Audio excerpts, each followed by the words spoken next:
giờ để chân về mai lúc mai sợi từ lá sút bùa sợi để chút mai con đi xe là thiên cố thủ đi xe là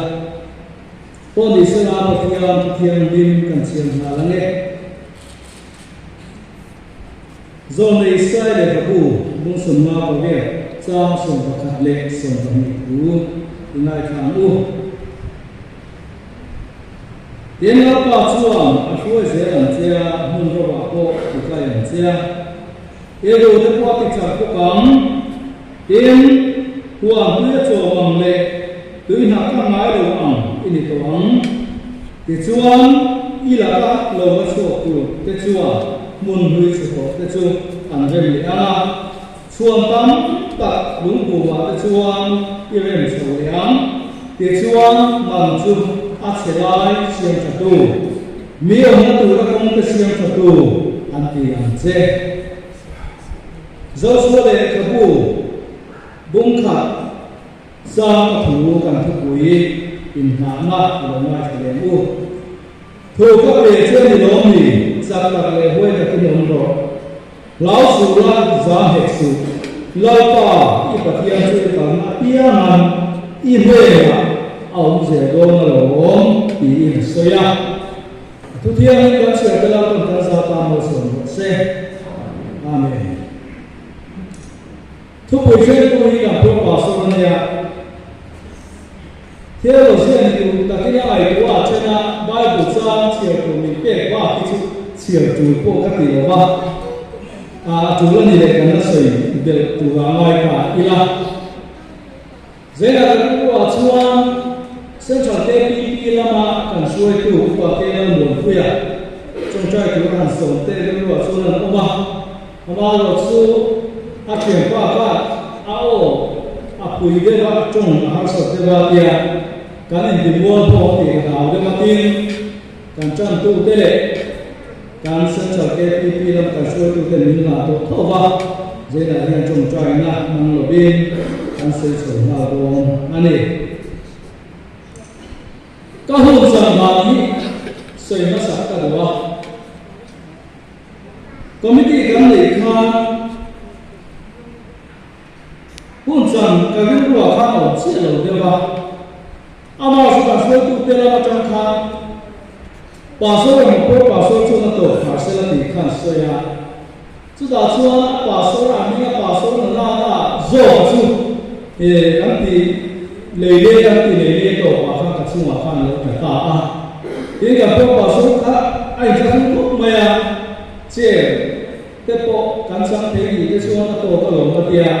cả với lia chế tiền chân à thì chẳng lẽ mày à cái này có sự duyên à hôm nay các mày cũng thấy xí ở đâu các sản bác sĩ ở xuống lú các tỷ lệ mày à ai rồi đi pi không bùi vội khát này vội khát mà cái này của con sumia hùng cắt sáng rồi mày chứ cả lồng mày à cả thiên này cả một tu cái sinh hoạt lồng cũng cả xoay các lồng mà cái gì sản xuất ta này giặc thì lồng cái chúng đi là tu mới này cái số tiền là cả tha thì nhiều là thì đó tất cả tỷ cả này mà sẽ xuất hiện không có mình giặc thì đầu chút cái gì đó ba các tỷ đầu mấy người càng ai cũng mày thế còn về đi thế như là bộ trong cái cả bộ càng số tu tên biết là info nó tùng khan còn ra số cái này là số mình là đồ để về à tiền số mình cái căn hàng này sao vậy trên lại số áo in tỷ về nó bộ cái này à mà số số kia là số càng mua tu lộc tập xem thì nó càng số tu thế để xem cho nó càng số tu thế tiền số tu không là cái gì vàng bia ô tô in tỷ rồi số hàng đấy này tỷ lại càng số thứ hai cái này nói là về khả năng thì vào nhẹ viên rùa sợi rùa là rùa nó sẽ hết mày à cái kia bị khô bụi nha khô bụi gắn thế này nó để khi chỉ lồng ra ăn với cái gì à đây cái tôi mới điền xuống bộ cái số bộ cái pi là mà xuống khai pa tên nha đi chùa lama APP chu adam kumbo kama ko kan duai lewa assembly tele central mix central chalai ko ina select ban de lewa ke ni chu mina ka hi ka pula som ki mala te kha ma kuma bol ku ya kan ka sama di dia ceu la di dia su các hàng số cha nào cũng sụp các hiện đại mà trước tiền có mình lá khác cắn này à cái số mà có dẫn như cái bộ giấy của những chuyện á phim cái cổ túi là số bốn số người để cái gì mà sẽ có số phim tụi khác tụi này là người chỉ là vâng mà sắp có rồi cái con này sao đâu mà người cha rồi người cái đấy mày à thì cần về nguồn đến rồi lại cái con ta hẳn cả là thì cái mà cần chơi từ cái con mình chơi thì nó sinh cái bộ phạt này về cái bộ phạt phải in cần sửa anh ấy thì là cần sửa đúng không? Tiếng ấy xem chả là mà cần sửa tụ bằng gì cái đâu cả là quý dù có bằng tôi phủi quý liệt có phản hồi quý anh bảo đi quý thiếu rồi mà sẽ lúc cả lấy chữ quý khúc mày anh hiện sang từ mua một cái cái gì cần điều TPP lại chụp chụp các cái con hàng số mà phun phổ các hàng tiền đầu ra cho thị trường chuông phổ lệ đề mình đấy mà đúng rồi được lẽ bỏ quy đề vài cái bộ này là vậy xem trở lại cho nó cần cho cái gì à thôi bia là mà vui xe không đấu về đầu ta sẽ là anh đi ăn đi ăn nó vui về thế em thì cái này cũng là ông này mình phải không cần xét ta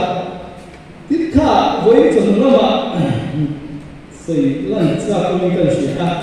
cần để sửa vai của speaker từ xưa lâu lắm bảo vinh thì mẹ sửa đó mà vì vai của speaker rồi là cái gì sẽ cái sổ đồ này nó tiếp cả sổ tất sửa là quý mẹ mà sẽ cái gì sẽ chú lúc là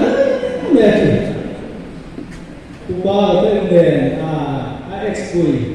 tôi để biết là cái đèn chụp ra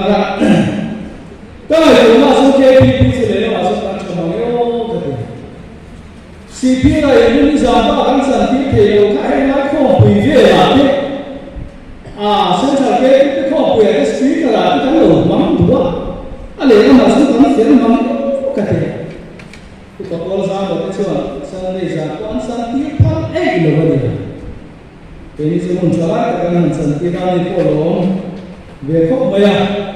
mà sẽ nhiều là những cái chuyện là làm nuôi sản xuất cái sợi đô của bạn thì làm đấy cái sợi đô là cần phải sản xuất nhà cái vấn đề mà là số sợi đô của cái đấy cái chuyện đồ mà thì ngày đồ mà cho tiêu tốn số tiền thì mà nó cũng rất là tin thì những khối này thì lại cần xử lý anh đi lấy cần thúc bây giờ lúc ta là cần thúc bây giờ nó cho bà Joshua này là và thiên là sự anh đi gắm tiền ăn ngủ đồ mày đồ nhà chúng ta xuân em một và thiên này Joshua này là thế Moses này là thế alo soi chỉ là các Bible này kan một chút mày kan thúc quý sập tập kiến sập tập này mua tập kiến ông lộ thì khan Joshua này có cũng thật ra có thú nhà cái này nó là số KPP là hết cả mọi người này thì cái này luôn anh ấy làm số cái này của số rồi sai là cũng sống thì cũng xa sợi của các đồng chí cùng dùng số hỏa xuống rồi để đi tập cao tiên đến tổ ký KPP các một số cái quốc tế các này của chúng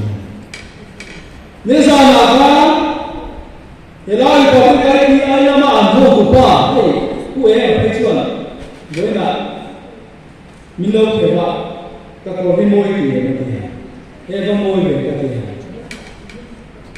tốn cái không bị qua là mình cái gì tu thế sẽ cần hỗ trợ ba mình đang chọn cần hỗ trợ ba thì cái chuyện gì là các bạn sẽ cái gì là phải chọn như sao nó sẽ sử dụng phải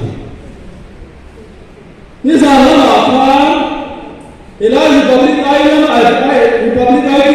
kan ho tu pa chua asoya ko sang puina pa hian kan chak lu tu in la ya pa a di chia ke poi ka hau chu asa so i chu na ma po mo he ko family nia in te pa ma ni to ka in te thu in nia lo so nia na ve ko kalau dia tak tindak punya kan sibuk cing apa aku karena so kalau komite kan hijau ni kira kan dia kontrol dia tu kan semua kalau komite kan kontrol PPP và convince thì và control thì của các bạn dùng pháp quan chính này anh ấy rất là chua mà đi xua ấy nó bằng hết cầu sản nó bài hết thì còn vậy chứ à buổi cha là cái phải viết là mình làm viết là cái nó không thể rồi à mà như là trong giá cần phải xem lên cái việc cho nó và thế chúng ta sẽ có vai trò điều kiện trong cái hồ của nhà tôi là bảo vệ sinh là sinh cái phía của mình phía nào asyik kita tidak mengkhawatir amai amun terkala seperti apa itu. Nanti tidak boleh ya. Kalau kita pun kalau ni amai terkala seperti apa itu. Sebab kita mahu tak zai sebab kita cakap. Nanti masuk cakap apa ni? Cakap apa ni nak jadi? Kalau yang semua inkau tak tu ikan lain dua, ada yang masuk hotel ikan mana?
về thì sẽ vẫn được cái đó này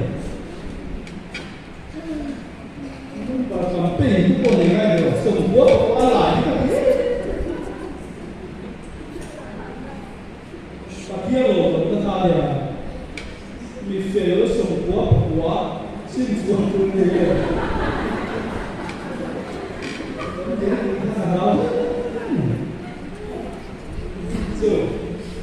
cho nên số chú quả nhá bộ phận nó liền cả gắn liền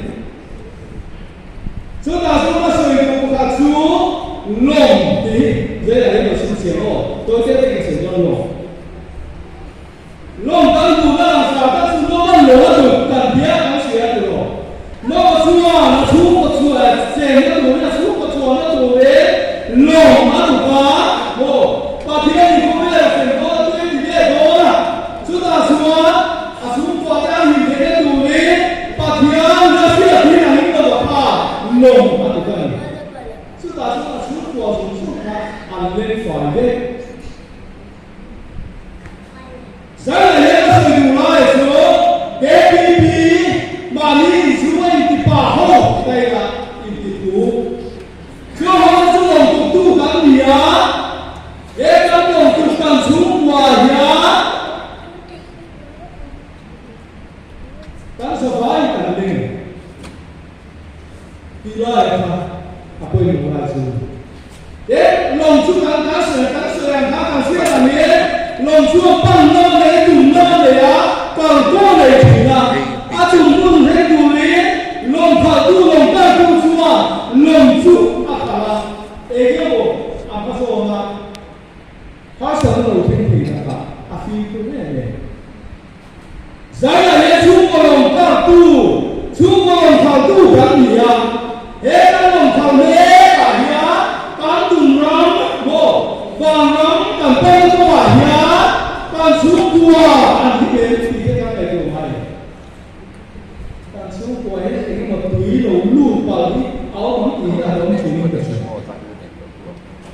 chưa vào chúa in lồng cần lẽ là in về phim của ai cần tí nghe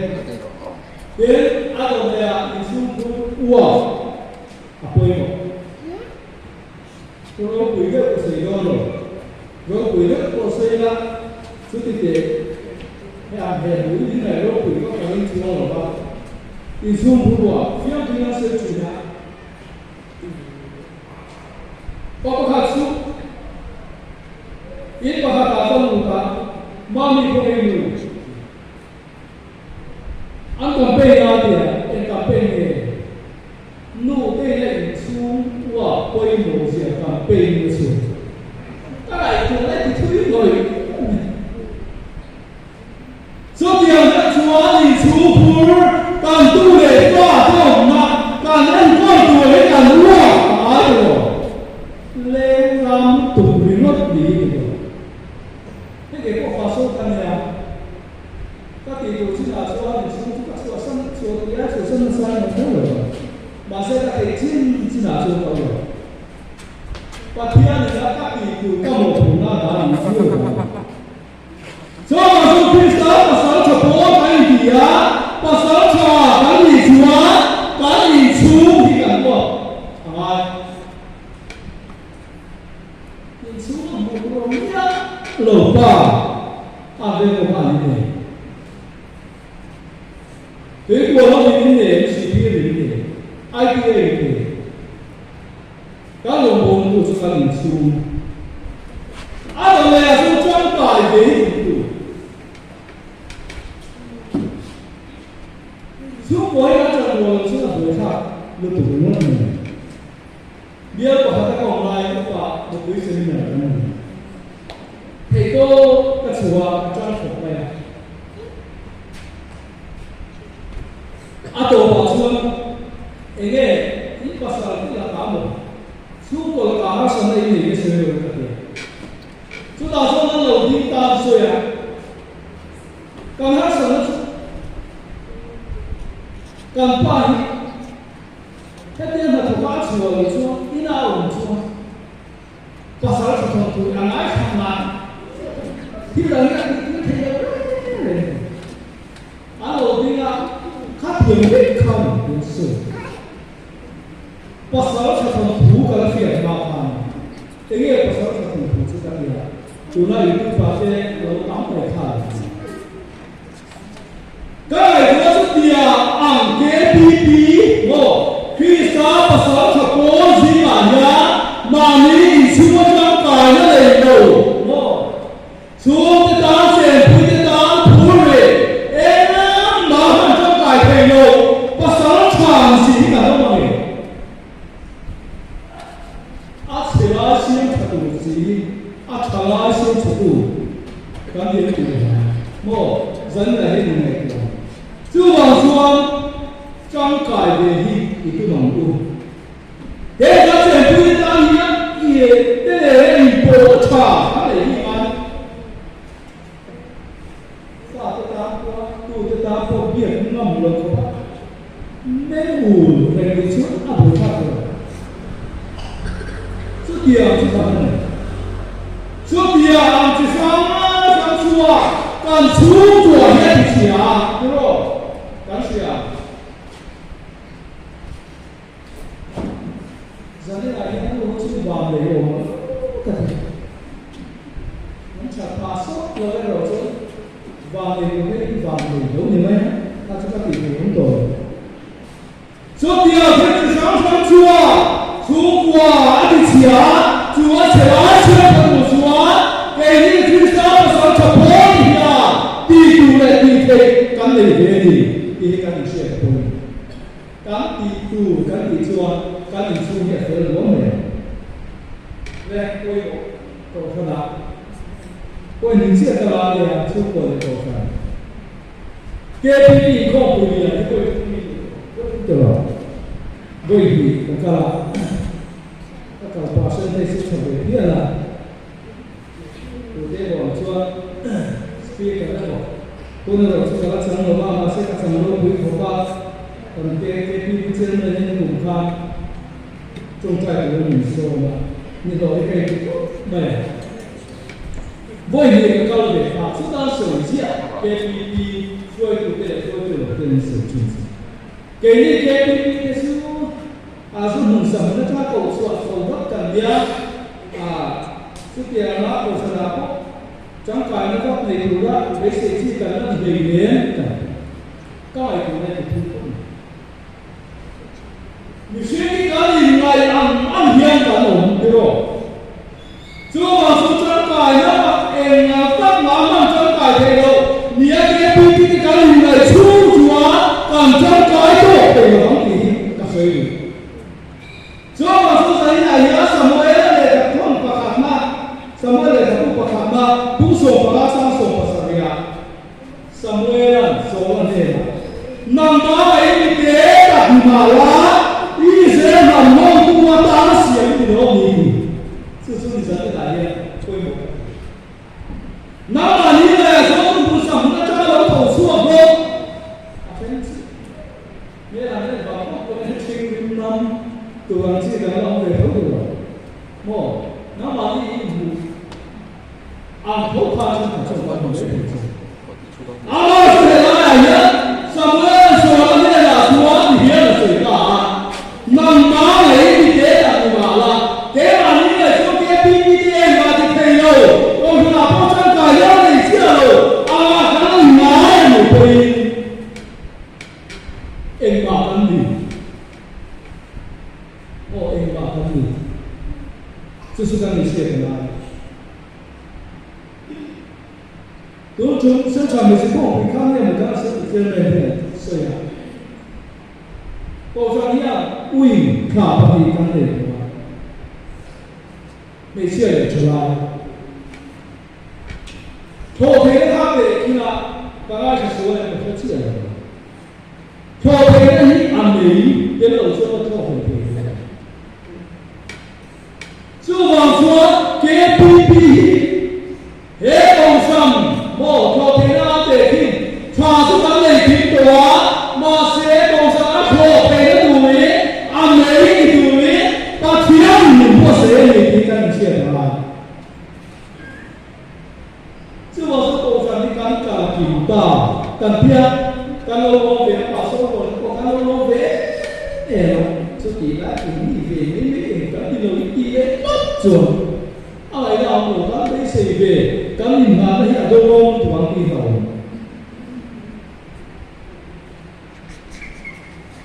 cô không là áp sẽ lại chiếm chủ tâm lý và khả năng sẽ bị cô không ra đi ta soi cái sự gì nào cái có cái idea về cho nên về này đó tôi cho cái không phải cái trong video mà các sự chuyện này là cô tôi xuống cô thì cô cho nên ai cũng đi lúc làm post cái post cái đó là những cái khảo về những cái gì mà nếu mà trở lại cô bị đã làm mà cắn khát lồng sâu cùng nước mình cái đó thì là cán bộ hoàng sa nhiều thì còn giáo trình chứ mà đi info các sẽ tụt các sẽ được tôi sẽ cầu cái là sẽ lại offline yang kita semua Bapak kami kau telu ini chuyện qua không biết này từ mấy đứa người các này cũng lâu em thì cái này không nhận vào tôi để các cái lâu khi chuyển sự khác thì nó cái cắn các mà mình về các thứ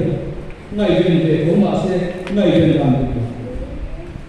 nó còn bao qua cô cái này các thứ gì mà các mình bisa bốc xí Bapak kami kau phá về đâu phá info phá về thì thằng kia PPC nó bị cái point nhiều về cái này cái info ra cái gì sẽ đi về mà nếu mà số tiền cái gì sẽ bị ăn đấy à số mà nó bị ăn số tiền thì nó là info bị ăn thả đủ chỉ là tiền các cái về con thấu đối của con thì thấu hết con là số con thì thấu chỉ biết con thì thấu con bao nhiêu lâu vài bộ xe bộ mà bộ cái bộ này mà bộ cái đâu là đâu không cần tiền cho nên là ngay cái số này nó có thể là cái gì thay về đấy đó kilo một chút còn biết lòng xuân là đi xuân đó này cho chúng ta đi cái đi hậu hiến in khô và chẳng lấy à cho tiền chúa để in phong xưa tổ là gì để in khô và chẳng xưa là gì xưa cho tôi đi tù đi đâu chẳng là luôn nằm chung sẽ là xưa cho tôi tiền xưa xưa quên một cái đó là không làm gì cái nói làm tẩy má sự truy ra đám chẳng và cái khác là gì số rồi đó cái này tôi chỉ nói đi rồi vô luôn thì là những biết cái lệ biết gì tôi gì cái xe đạp đấy và làm để bây giờ sự thì các cái bộ số này nó đến rồi mà các cái khác là các cầu phần thì cũng cần sửa để làm gì cho mà chúa mà nó cần nó bị chữa phá ta có sao cũng tốt quá tôi là chúa đi là thế chúa còn phải đi làm nó để thay đổi chúa ố thế mà mình sửa nó là sẽ là sửa phụ nhá cái gì thì sao mà sao chả bố thì làm để cái bài cắt cái gì mẹ những cái nó làm ra của nó sẽ ra sới về đấy cái sân tiền sân tàu là một lúc mẹ buổi cả trở lại hôm qua cảm biết trở lại là cái sân ra thì thấu đó là suy nghĩ đầu rơi về đều tiếng này nào đầu tiên biết phải thì chúng ta phải hiểu cái sự sự cái gì là cái sự sân tiền là như là tiền biết là cảm giác là nó ở đâu mà sân sang là xuống phía ông ta làm nó là còn phản tác cho thế nên đủ phía cái thứ tư là mọi người để luôn sẽ lại đi xem một để luôn đó là phần gì nào sẽ được chứ cầm điên của thằng chúng ta hiện đang là từ đầu biên hình gì trong bộ cho mình asal sudah office buồn tiền nhỉ cô sao ấy các nhiệt lầu các ô sa túi xuyên nó đây cái này các sẽ được đấy anh làm giống này có số đủ để qua sự cái nào đi cả tất cả nghỉ à cắn lại đúng rồi mà sẽ đủ để qua đi là cái nào số múa cả nó nhiều mà múa cả nó nhiều mà càng đủ để qua cái số à nhá cô làm gì đó thì đang tuổi thì lại tuổi một lại cô cứ cho sợi môi phải chia là môi chia là mình không mình ngay gần là cái của cho là cô sang này nó chính ra như là sợi alo đó về học mấy á cùng nó có một số phần về nó để chỉ có mấy thì số phía sau của nó cảm giác là bị tủ ra thì cái phong cách nó ở bên xa có sự làm bên cho của hiện là bị tủ chỉ có sự cả tâm này cho ra đủ thổ nó đủ phá được càng mua càng tu để phá cái số còn là gì đây không thể làm chia mà sang tu để phá cái số cái hết những tu đầu về càng bắt cái xí đầu về thì lại cho mà số sang đi là nhá để nó sẽ nói chuyện cho tụi nhá cái này cho nó cái bí mà sao cho nó một cái hồi cả tôi một là rất là thì dân là những sự gì cho dân là cái chiều đâu mà đến hồ á thì như là đến lúc cuối cái ai cũng là không một cái phải là cũng là không một cái không anh là lúc đó thì trong bài học là thì số phía sau của sản này như này cái làm một thì rất là sự hiểu các sự sinh ra là cái số hoàn thiện số tiền anh ta sử dụng cho thế của phần hoa của cái một phần thế đó là số lượng bốn người sản của bạn thế số người sản của bạn thì nhá phía sau mà sao cho bốn thì nhá thì tôi cắn này thì cái sự cần thiết là nhá đi người sản nó là áo thì chẳng sao tôi cái có là cái gì xem cái tôi có là cái mà sẽ là nói này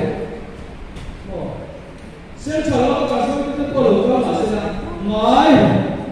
và số cái cô đầu con là sẽ là nói khác thì hắn bán bị phụ này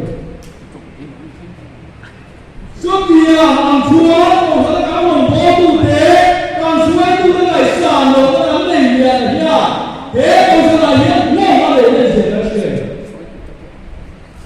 cái gì cái nguồn vốn tu cái tài sản về ngày sau cái ban đi đầu ấy thì thế phải được chứ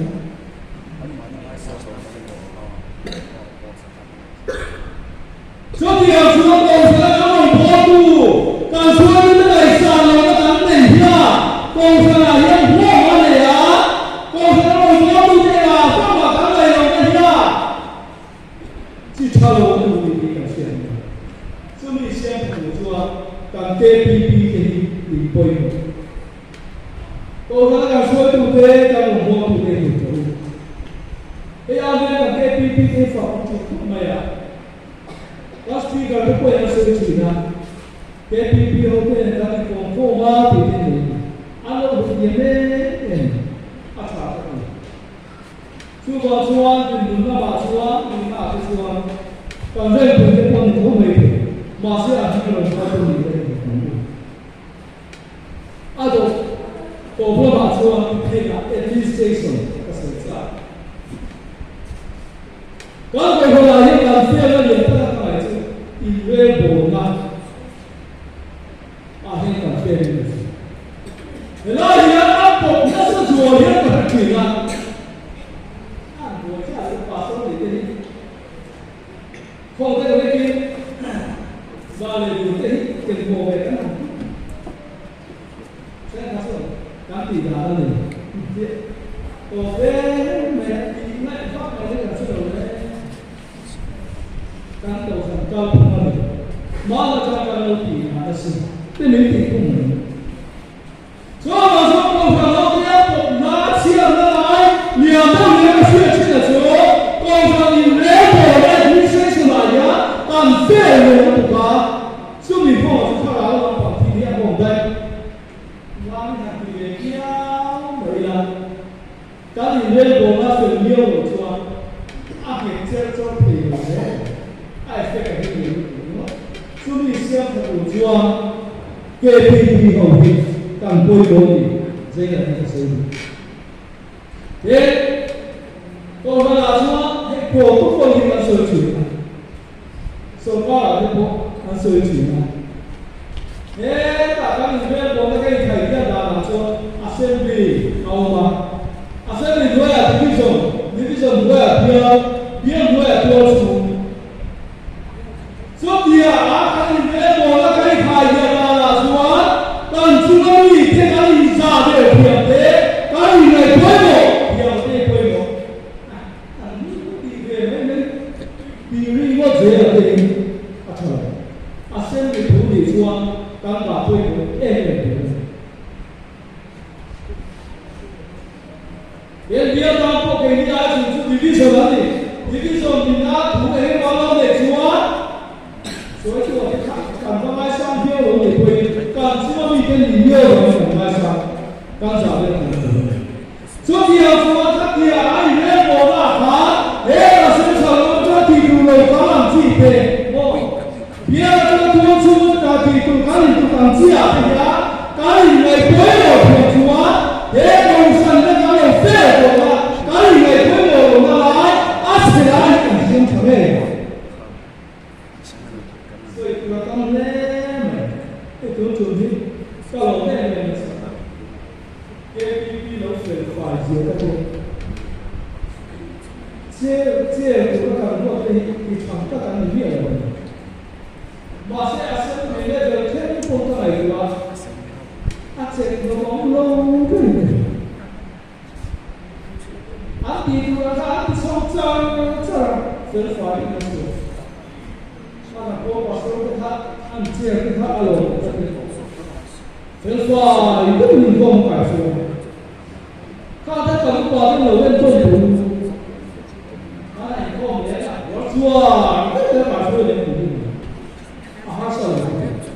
如果说是哪些的努力，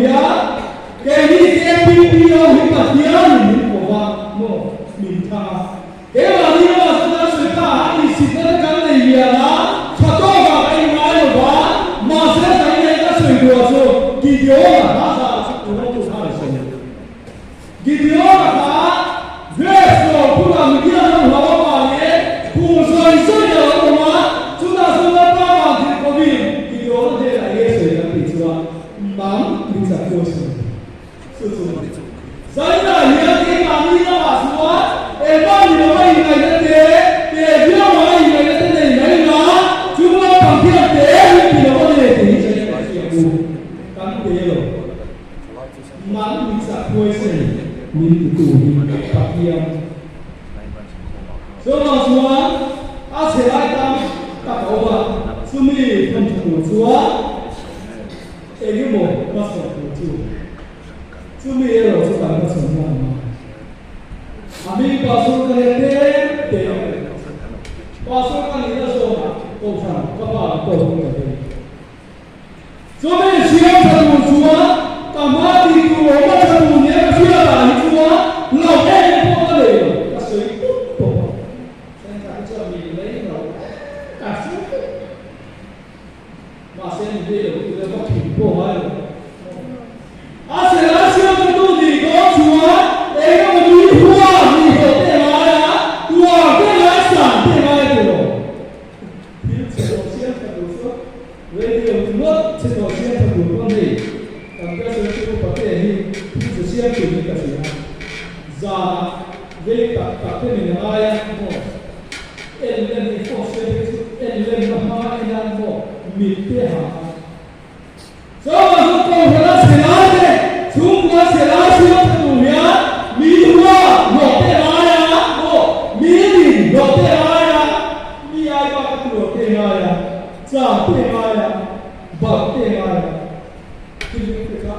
sẽ trở lại làm phần insert các cái của đang đối với sự khổ khăn các bác có lời nói lâu tuổi sao thế thì luôn tất nhiên thế cái sự quan trọng quý quay qua là sự khả lâu kia là bụt thẳng không bị xuyên sẽ đủ các lời nói nó đi đâu để lo mà lại có thể thêm khả xuyên trả thêm khả xuyên đi đâu thì insert talking ngọ để insert talking con nên hết cái này hết sản xuất đấy á mà sẽ đi chỗ sẽ lại xuyên cho đủ anh yêu và đi áp dụng nó áp vào là chú con chú anh nói về sao mà giới từ khi anh nói đi bằng số về trung quốc rồi đi bằng sự kiện trên số mà số là sẽ lại xuyên cho đủ đủ ya mà đi làm giả tên mà đi làm tội tên ai về sẽ là rồi sẽ là chúng ta sẽ là phá căn mua thì chúa là các lời chúa của cái chúa muốn nuôi của cái chúa như vậy đó mà chúa bám đặt những phù bản chúa như là sổ nhãn thì chúa làm chúa sẽ lá xuyên thật đủ mỹ ở những người công xuyên thật đủ ăn tiền xuyên dẫn lại nhãn chú ăn sẽ lá xuyên thật đủ mỹ ở những người công xuyên thật đủ thì chúa sẽ đặt để quay và kim kamu angai ini saya layan KPP kansia apa yang saya pu ke pension loni sakare huai takinolo langsung sampai su lapa dia sekarang pianga idena au zero lapa akhirnya semua susah tak boleh buat lagi acela